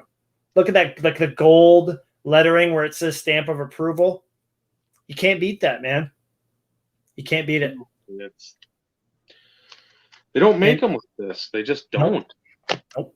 And I think Topps is onto something with that idea, though. That's why I kind of brought that up, because if they were to ever get a hockey license back, I would love to see them go in that direction, you know what I mean, and do something like that, and just start approaching it with this mindset of not having to put a certain number of hits all the time. Like, I need to get 5 jersey cards and 2 autos per box. Okay, well, now the price is $400 for a couple of scrubs, potentially. And I loved the finest. No matter who you get out of it, it's not the resale value. Sure, you can look at that. They're going to do well on the open market, but it's the idea that when you do get a hit, it's very, very special, and then you might get something cool on top of it. But yeah, I think it's that for me, I would love to see that mindset. Like these artist proof, weren't these like 1 per 2 boxes or something? Like, you didn't even guaranteed 1 a box, and that's why those the Zenith artist proof from 96, 97, I've yet to see a Tebow, and I opened a box of it and I see why, because you get 1 every other box. I'm like, and then you look in the Beckett and you see there's only like 250, 300 of those produced. It's like, all right, this is cool. Like, this is what we need to be doing again, rather than doing the jerseys and stuff. I would love that. And it makes it fun too, because again, I haven't seen a Brodeur out of that either. So it's not a 101. It's not to 5 where it's like if we see it, we're going to be paying out our nose for it. Yeah. There's a chance, and there's the hunt. So, I mean, Yeah. I like that where it's something obtainable. Again, I'd like to have everything that I have right away. I know. He nailed it right there. Yeah, Wes, I don't get that. Doesn't make any sense to me either. That's why Project 2020, literally, I'm so sour about it. Is I bought a few cards that I like. I'm keeping 2, and the rest of them I have listed on eBay and a lot. I mean, I literally had to pay $20 for each of them, and they're worth like, some of them are worth as much as a freaking top loading or a magnetic is worth that they're in, which makes the card worthless. How can you pay $20 for a card that's worth $7 on the open market now? It makes no stinking sense. It does not. And that's why I'm like, thank God I collect Tyler Glass now, because his cards are, mostly cheap. So it's like, cool. I like the guy. I like his cards. But yeah, the Project 2020 is exactly like this Flawless. Makes no sense, man. None. Oh. That's why I'm glad I just picked up the Key Shore ones, because I like his artistry. He's just goofy. And I should send you all my Griffies. You can have them, man. What a terrible choice of money spent. Golly. I mean, we all thought we were going to like make a killing. Oh, dude, I love those. Yeah, speaking of artist proofs, we could do a whole episode on how awesome they are. What was the print run on those, by the way? Do you know? I don't know if they had one. I'll check. I am kind of curious. Here's the 90, while you're looking, here's the 96, 97 Pinnacle artist proof. I really like this one because of the foil. Obviously, a beautiful picture of that. I think they all had kind of similar print runs, right? That one was a 1 in 39. It doesn't say anything about a print run, but I'm sure, again, it wasn't, you don't have thousands of them out there. Right. Just because, again, they didn't produce, because there's the Hull artist proof. But then Mark Denis and then Patrick on the back. Oh, Brodeur. Oh, those are just awesome. Yeah, those limited exposure are nasty. This might be the best looking. Oh, there you go. That's okay. So I like to relate some of these to baseball. That is the equivalent of the cornerstone insert in baseball. Am I right? Yeah. Okay. It's like Brodeur and one other guy, right? No, this is just him. It's not, because I remember, because I've got a Piazza with Mondesi, Hollinsworth, and somebody else. There was another one that was only them. Yes, this is like the duo view. Yeah, so, yeah, right. Okay. They didn't call it that in baseball, but I know where you're going with that. Would you be in the opinion that this might be the best looking artist proof they did from the 90s? This one right here. Oh my goodness, dude. And that was one I told you about too, that wait till you get it in hand and yes, it's gonna rock your world. You'll be like, what, $10 for this? And then you'll see it. I just wish he was in like if he was in the Jacques Plante mask and not his abs mask and pads, this would be probably a top 25 card. So yeah, you were right. You were right on that one, bro. Nailed it. Oh, yes, we talked about that. All right, so I think this will be a good point because I have my family guy I'm going to go talk to in about 20 minutes. What did that end up going for? Did that come from the Czech Republic guy? No, this was somewhere stateside. I think $84. Okay, so the guy that listed mine, he had it as a $29.99 opening bid, and I want to say that I bought the Dan Cloutier from a different guy. It was cheaper though, but I remember when this came up and I'm thinking, oh, it's at a 33, and it's got a decent shine to it. But then every time you show me how much you're paying for your guys, it makes me go back and be like, wow, I'm glad I got it when I did, because have you seen the refractors from that set too? I know you've seen the picture of mine, but the refractors were only out of 59 too. Like, wouldn't it be cool if they came back to that idea and just did like 1 or 2 parallels that were really low numbered that were chase cards rather than, although I did enjoy putting the whole Glass Now rainbow together from Chrome this year, rather than do 15 parallels, do 3 or 4 only, You'll never see that again just because of the money being made. Right. People love those rainbows. They can't get enough. I mean, as a modern collector of a guy that's not expensive, I get that. But I mean, can you imagine collecting Mike Trout or Fernando Tatis Jr. or Luis Robert. I mean, there's no way you'd put that rainbow together. It would be impossible because the 2 reds out of 5. Yeah, you're never gonna have those. But oh, dude, now I love that they see. For me, Tebow was only in one of those. For me, I love that there's crossover, Dave, from baseball to hockey, and you know what I'm talking about with those two right there, right? I think it's so cool for somebody that, for you, like the baseball side of things. For me, knowing that to find the A-Rod of that, to find the A-Rod of that, I'm gonna have to pay $100 probably, give or take. But to know that you can get Brodeur, Tebow, and that there's a crossover and that they're cheaper, that made drop my love of collecting hockey like to a whole new level, man. And I think you were the one that said, "How much is that? Buy it. What are you waiting for, man?" That was about what, the $8, $10, $12 range. Yeah, and I'm like, get it now, buy 2 of them. Yeah. Yeah, you said that. This was one. I know. Oh yeah. Right. Wasn't there a story behind that though, where like a cheaper one came up and you missed it or something, right? Czech Republic, I had it. It went for like 45-ish. So I'm like, okay, there's been a buy it now one on there for $39.99 since I started with the Broder stuff I've had on the watch list. Circled back to that had sold because whoever probably lost amongst the 5 or 6 bidders, one of those went back, bought that. So I'm like, okay. Yeah. And that one had been sitting up for, I think, 3 weeks. And I'm like, finally, I was like, you're going to be happier just paying a little more, getting it out of the way, done. And that's sometimes it wasn't a rage buy like I'd mentioned, but at the same time, it's like, okay, I lost one of them. This one's been up. I was going to pay X amount for that one. May as well get this one because you know what? I know I like it. I'm just procrastinating. It's not a finite number, but again, it's like 1 in 400 or so.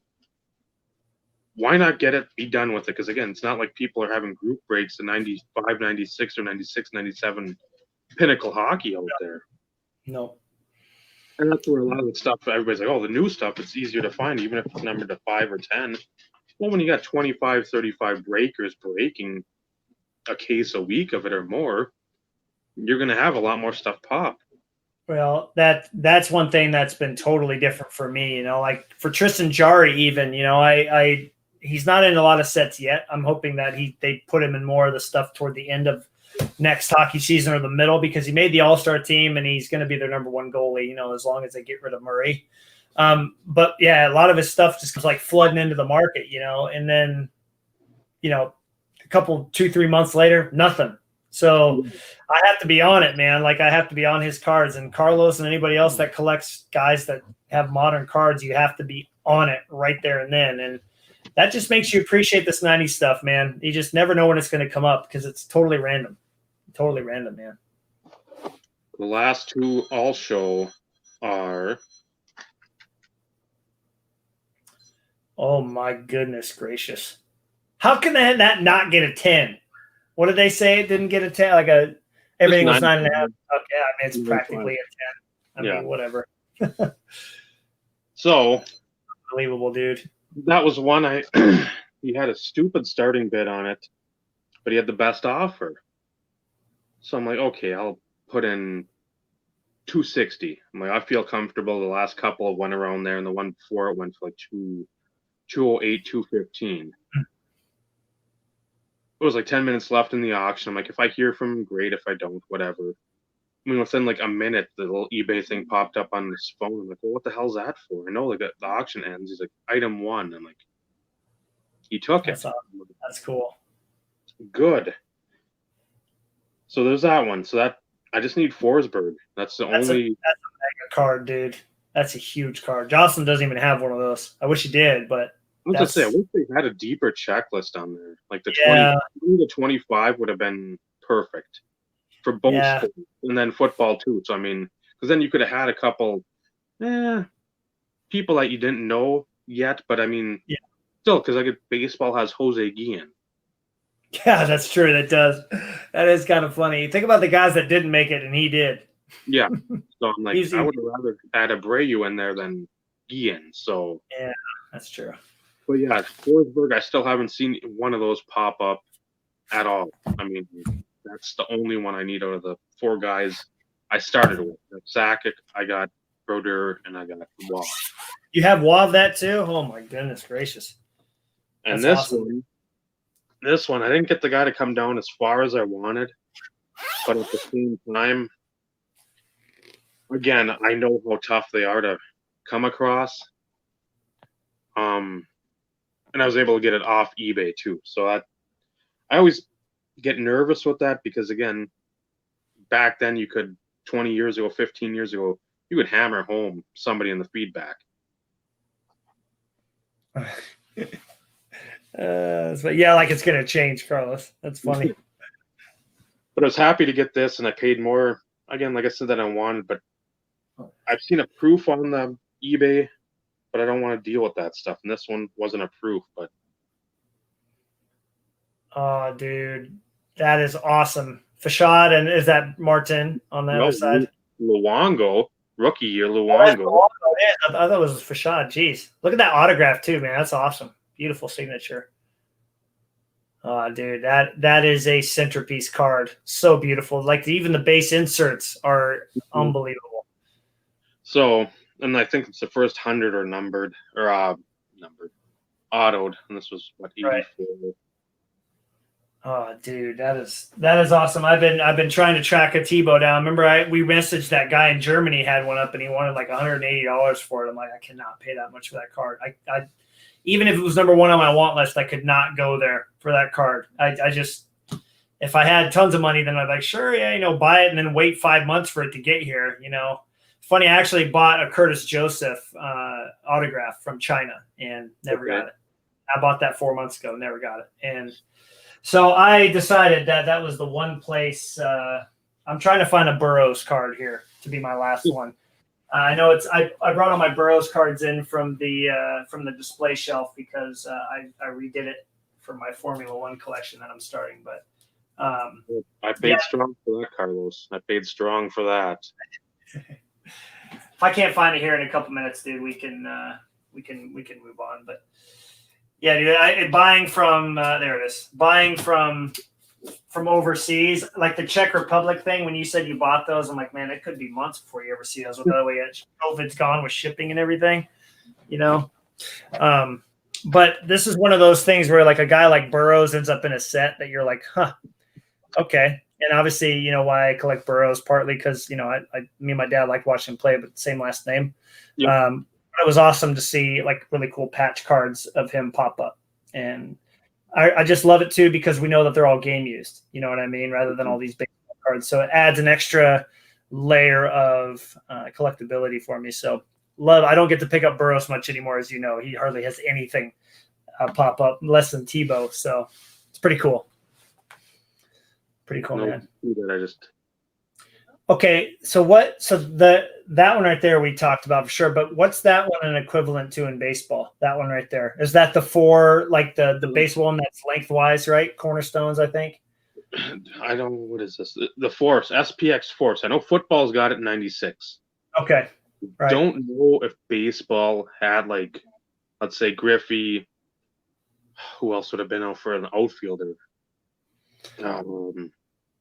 Let's say Andrew Jones. It wouldn't have been, but I mean, like Andrew Jones, Bonds, and then maybe Larry Walker or somebody like that. And again, I know we're forgetting people, but yeah, these are.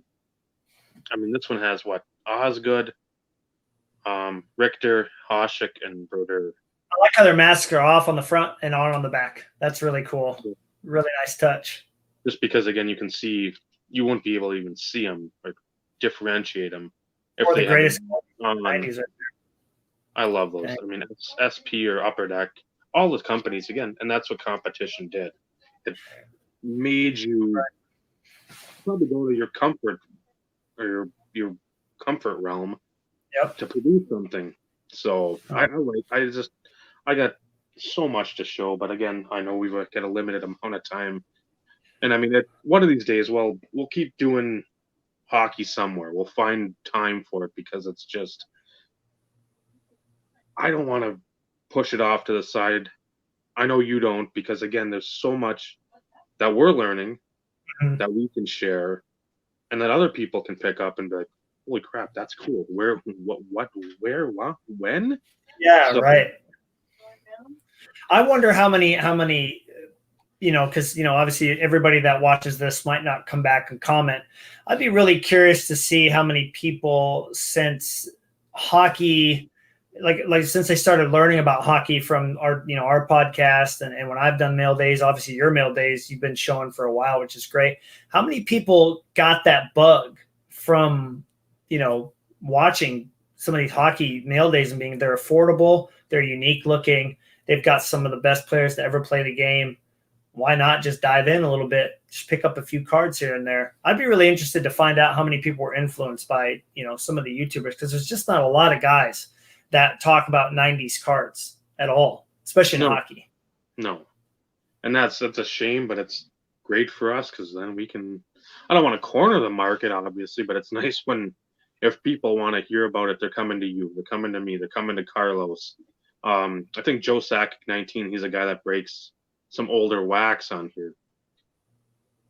Come to those guys, and then just even in the comments, if you see people click on those names, you go. They got a channel and they got a lot of videos.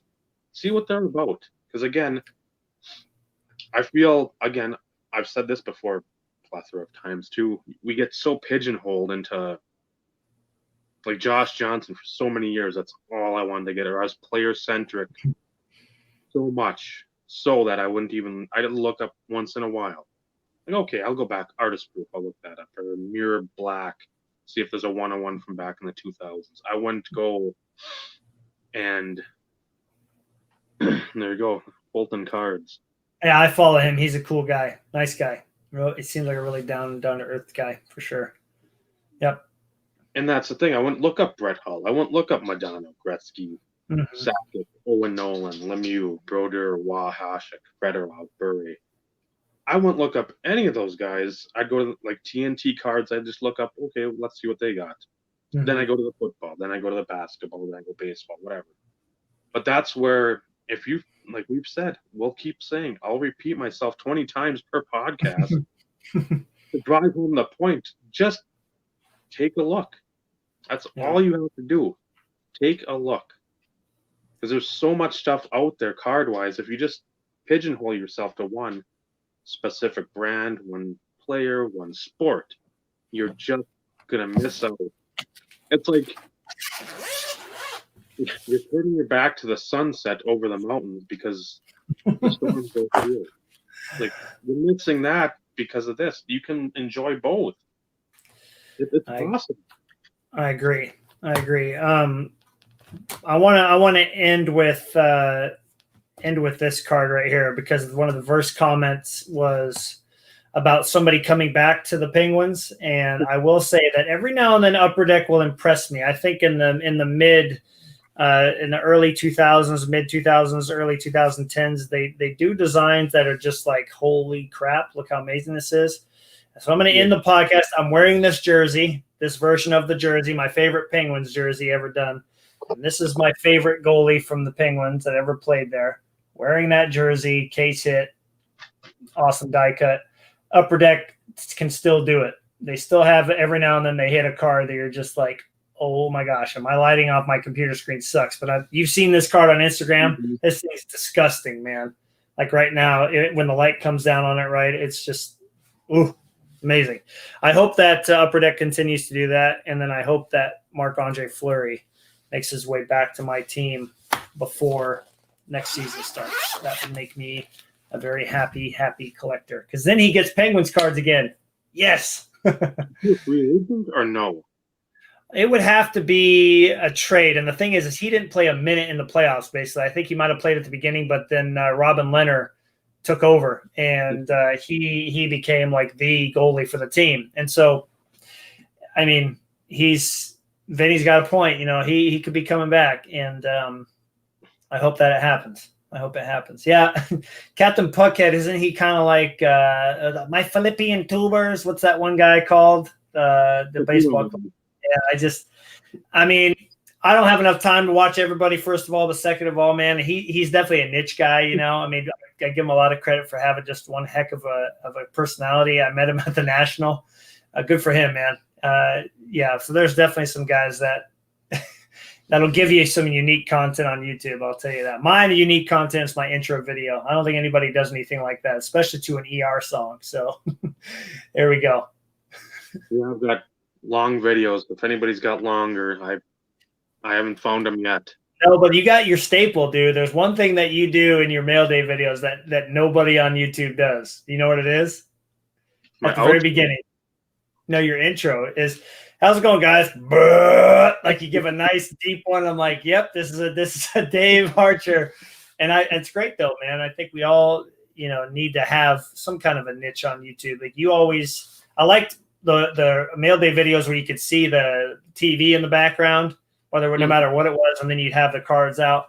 That was kind of my I knew I was watching a Dave video when you had, but then the outdoor one you did probably had the best lighting of all. That was when you showed off all those Czech Republic cards, I think, right? You were outside on the patio. I wanted to make sure that some of these got their due because, again, you could see it here, but then outdoors when that sun's beating down, you're perfect lighting. You need the Corey Hart sunglasses at night. Nice. Oh yeah, dude, that's the only Brodeur card I own. That exact card right there. Just when you got two of them, holy mackerel! Good for you, man. Because that was the same time I was waiting on that stuff, and another one had popped up, and I'm like, it's not going for nearly as much as I paid. I need to make sure I've got one. Mm-hmm. It's like I'm still skeptical of the stuff coming over here, but so I got that one for like 20, 25 less than the other one, but I'm like, I'm still happy with two because, again, it's a case hit. Yeah, right. For sure. No, there's again, we could keep going on and on, but there's so many cool cards in the 90s. And I guess for my outro, I do want to say thanks to you, especially for being that guy that people can approach, B, has a lot of content on YouTube that you can, if you're thinking, I want to get into 90s hockey, any of the great players are on there, are in these sets that you've shown off, except the goalie only sets. But then if you're like, oh, I want to own a card of Patrick Roy or Martin Brodeur, you've shown off like 50 or 60 that are affordable and look amazing. So it's like, thanks for getting all those out there. You know what I mean? And that's got to be one of the coolest things. I mean, you and I agree. One of the best parts about collecting, if not the best part, is the community feel of it all. Sure, it's nice to have the cards and show them off, but we're not these look at what I got, I don't care about what you have type guys. We're here to help people and appreciate, what other people have been able to do collecting wise. That's what it's all about, man. So, thanks for being a good influence, not just for me, but for the community out there. It's been awesome. Yeah, even though you thought right away I was. Well, I couldn't tell, man, because I was like, I'm not going to tell you like 50. Like, look at this. I didn't want to be that guy. You know what I mean? Like, I'm not going to say who it is, but there's a guy that I recently connected with you, and I won't say his name, but he will just hit me up and be like, look what I got. And he'll never be like, hey, how's it going? Like, he just wants to show me what he got all the time. I'm like, dude, like, that's not what it's about, man. And I felt like I was like just showing you. So it's been nice to like kind of bounce back and forth. It sucks that you're not on Facebook, because that's like a really good way to kind of, yeah. Carl, that's okay. I don't know if that'll ever be something. When you watch my rant videos, you're gonna be like, man, why isn't he in a padded room? I focus on only the positives. Me, I'm a glass half full guy, man. Even if it's only this full, that thing's half full, baby. Let's go. And since we're making fun of each other, why not? Carlos, my best impression of Carlos is this right here. This is like a top 5 card. He'll be like, that's a cool little card. He'll be like, nice little card there. Boom, next. I'm like, dude, no. You just showed like an impossible card off. Like, must be nice. But his Madonna collection is like filthy. You and Brent, which is Near Mint Musings on YouTube. Brent Morrison, he said you got to look at Carlos, man. He's got everything. And so you guys are like the primary, like, okay, got to watch the pickup, see if I've missed anything, And then, of course, Carlos shows off a Madonna. I'm like, Tebow's not in there. Or you show off a Wah. Tebow's not in there. So, yeah, Keep it up, man. And don't forget to keep burping at the beginning of all the videos. If you leave that out, I'm like, okay, he's turned over too positive of a leaf. Well, usually Yeah. with those, it's just me talking, so I got 20 minutes, and there's got to be air to escape both places. So I mean, yeah. Oh man, It, I got to keep that out of my videos, man. well, I know a lot of people on here take this seriously, and that's fine, and like super editing and all this fancy schmancy stuff. I no, you're gonna get me as you'd get me at the grocery store, as you'd get me at a card show, as you'd get me pretty much anywhere else. Yeah. I'm not gonna change because that some stuff I can change, I should change, but that's me. I'm too old now to care about. I'm a boomer. Get off my lawn. If you don't like me, but yeah, that's if you can get information out of my videos, like your videos as well, that's all I can ask for. I mean, and again, we've said too, open book. You got questions, ask. That's the only way you're gonna learn. You know that from teaching. You sit in the back of the class and you just don't participate, or I don't know what's going on, but I'm too shy. You're not gonna learn by saying nothing. Well, and that's why I have to kind of keep it PG on all my videos, because I've got a student here and there that likes to come over and watch, like, hi, Mr. Burrows, I'm so and so from class, and but other than that, I certainly enjoy doing the videos, and yeah, I think for me, if I'm going to show mail off, I'm not going to be like, here's mail in your face, have a nice day. It's got to be more of an educational video. And like, that's the teacher in me, so I'm saying, okay, this came from here. This is the print run on these. Go grab one of these. This is where these came from. But I love the best part of the show today was learning about the score, dealer's choice, artist proofs, man. I just nerd out over stuff like that. And that Beckett has been so much fun to find out that kind of information from. It really is. And that's, for sure. We'd both say, and anybody that's bought that Vinny, I know he's got it too. It's fun to sit down and leaf through, because guess what? You're not sitting leafing through a newspaper, seeing all the bad news that's going on. You just let me get into my zone of, I was 15, 20 years old, whatever it was. I can go back and look at some of the stuff I don't remember. Yeah. So it's like, okay, I got this card. The old high voltage. Let me look what's going on here. What's this for? And just having fun. I don't want to say you always want to get lost in that world, because that you got to be up to date with, again, real life. But at the same time, as a good breath of fresh air, just to decompress and be like, okay, let's look up on eBay, flip to a page, and there's Summit artist proofs. Let's see what those are. Who am I going to find? Maybe there's a Scott Stevens for $4. Hall of Famer, $4, one per box. Mm-hmm. Yeah. So yeah, it's.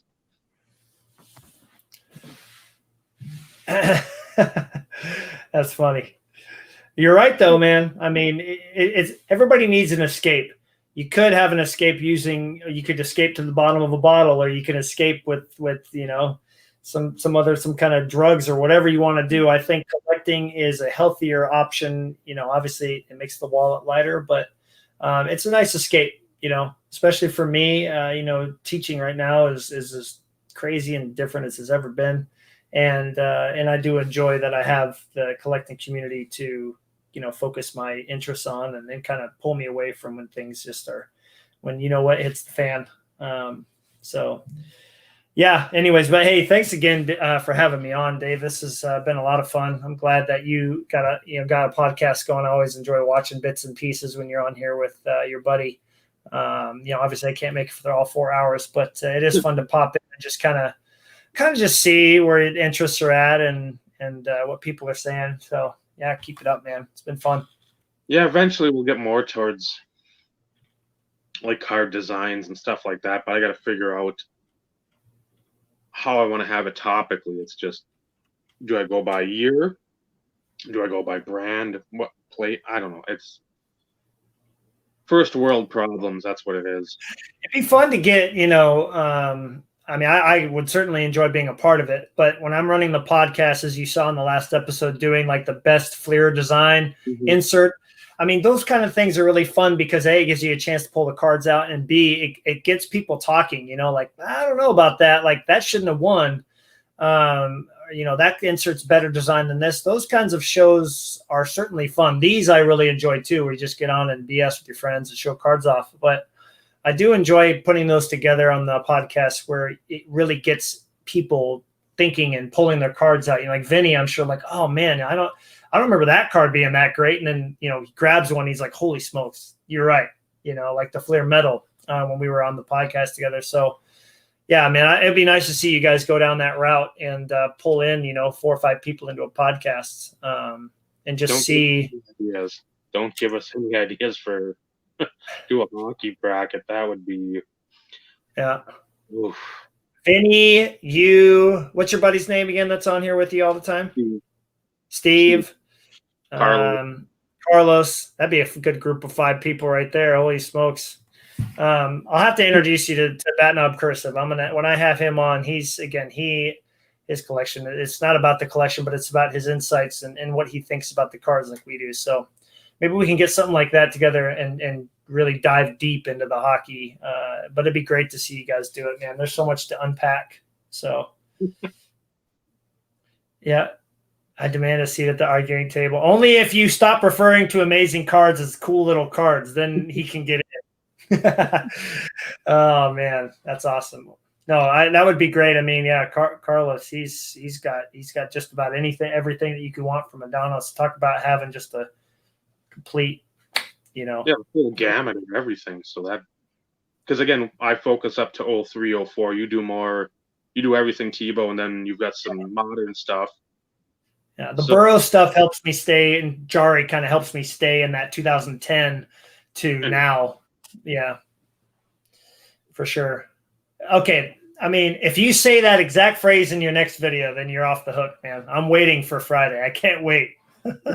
I know he's going to drop it too, but that'll be great. But yeah, cool, man. Well, hey, thanks again. This is, I really enjoyed being on here. Thanks for inviting me on. I love being able to just strictly talk hockey. I don't get to do that a whole lot because the podcast is mostly baseball stuff. So yeah, and they'll come with the pitchforks and the fire. I know they will, just like the Simpsons when they all storm their house, with the fires and everything. Yeah. Yeah. Thank you everybody for watching it. Again, you're watching it now. You're watching it in the archive. If you want more hockey content, comment below, or if Carlos makes a video saying he needs more, this has been an appetizer to the full course meal. We'll try to figure something out. Again, the popularity isn't there of basketball, isn't there of football, baseball, but it should be there. It should be in that realm where you're not just thinking of hockey as like the stepchild over in the corner where it's like, and it needs to be with everybody because hockey is an integral part of North American sports. It's in Europe. We've pushed it everywhere else. Again, it's fun. So again, if you want more, let us know. We'll figure something out down the road. Because again, every week I don't think we could do it. Every month and a half, 2 months, just to have like a refresher course and talk some more. And I think that'd be doable. Just to, again, be a gardener. You're planting a seed. You're checking it out in a couple months. So, right. Again, thank you for watching. Yeah, the hockey, that's perfect. It's a strong community because the bonds that are built. Yep. And it's people that want to truly and genuinely enjoy the cards. That is 100% true right there. That is 100% true. That defines the hockey community more than anybody. And if anybody's not like that, I got out of a couple of those hockey groups on Facebook, like the buy, sell, trade ones, trying to find Tebow cards because they were all about how much is this worth? How much you want to pay for this Crosby? I'm like, I don't want to be around people like that. I want to be around collectors that enjoy keeping the cards, and that's what hockey's all about, man. That's what I love about it. Yeah, if you're selling something, you're giving it to them at a decent price, not like how much is it worth? Yeah. Well, how much do you have it for? It's your card. I mean, yeah, right. That's ridiculous. That's where the basketball and baseball guys. You don't go to the used car shop and be like, how much is it worth? And you're like, I don't know what. I don't have a Kelly Blue Buck. There should be one, right? Then they don't have to ask the dumb questions. Oh, it'd be nice. But thank you everyone for watching. Next week, Steve will be on. I hope. Get his kiddo caught up on all the fun homework. Because remember, kids, do your homework. Yes, please. Respect your elders and your teachers. No cell phones in class. Yeah, I don't have to worry about that, thankfully. Well, not yet. Yeah, give it time. Up here, we're still elementary. My daughter's still going, but with all those COVID cases, the high school went for hybrid. So it's like Monday, Wednesday, and then Tuesday, Thursday for others. But right. Hopefully soon. Just one more year. I think next year, hopefully, we can go back to the new normal post December, if you know what I mean. Once all this other ridiculous stuff gets over with, and go back to some kind of normal. So, Did spelling before the podcast. All right, awesome, Vinny. I want to know what your score was. Lemieux, Iserman, Tebow, all those really tough names. Damn Bruce. Yeah, there you go. Samuelson, all these other ones. Yeah. Anyway, yeah, this has been fun, man. I'd love to, anytime you want to talk hockey, it'd be fun to get a round table, a group together and have at it. It'd be fun. I agree. So remember, everybody, building collections, that's great. Building friendships, that's what the hobby should be about. Good night, everyone. Good night.